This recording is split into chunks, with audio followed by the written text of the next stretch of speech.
ప్రస్తుతం బాహుబలి, కబాలి, రోబో, కత్తి, శ్రీమంతుడు, శివాజీ, అజిత్, వేదాళం, పవన్ కళ్యాణ్, అత్తారింటికి దారిది వంటి చిత్రాలు సౌత్ ఆల్ టైమ్ టాప్ 10లో ఉన్నాయి.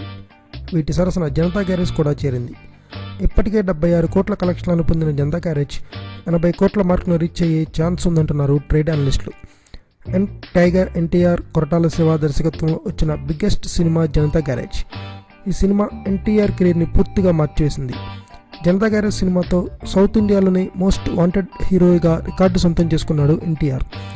ఈ రేంజ్లో ఎన్టీఆర్ క్రేజ్ పెరగటం, ఎన్టీఆర్ లేటెస్ట్ మూవీ గురించి గూగుల్లో ప్రజలు భారీగా సెర్చ్ చేశారు. అలాగే బాహుబలి సినిమాతో ఇండియా వైడ్గా క్రేజ్ సంపాదించిన ప్రభాస్ నటిస్తున్న బాహుబలి 2 కోసం కూడా గూగుల్లో అభిమానులు భారీగా సెర్చ్ చేశారు. ఇప్పుడు రీసెంట్గా గూగుల్ తన ర్యాంకింగ్స్ని విడుదల చేస్తే అందులో ఎన్టీఆర్కి 34వ నంబర్ రేటింగ్ రాగా ప్రభాస్కి సెకండ్ ప్లేస్లో 25వ రేటింగ్ వచ్చింది. ఈ ఇద్దరికి ఇండియా వైడ్గా రోజు రోజుకు క్రేజ్ భారీగా పెరుగుతూ వస్తుంది.